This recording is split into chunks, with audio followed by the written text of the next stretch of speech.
बिस्मिल्लाहिर्रहमानिर्रहीम। Malik Nadeem auto कनीशनिंग association का मैं प्रेसिडेंट हूँ।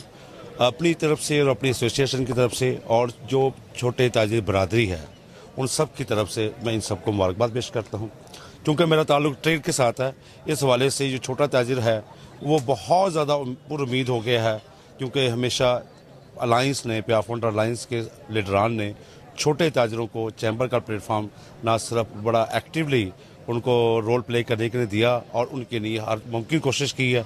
मैं अपकमिंग जो नॉमिनेशन हुई आज, जो आज की बॉडी है, उनसे भी उम्मीद रखता हूँ कि वो अपने लीडरान की जो एक रवायत है उसको लेकर चलेंगे और छोटे बिजनेस कम्युनिटी को भरपूर उनकी सपोर्ट और उनके लिए काम करते रहेंगे। नई क़यादत को बहुत बहुत मुबारकबाद पेश करता हूँ और दुआ गो हूँ कि ये पहले से बेहतर अंदाज में टीम वर्क करेंगे और जाजी बरादरी का बढ़ चढ़ के साथ देंगे।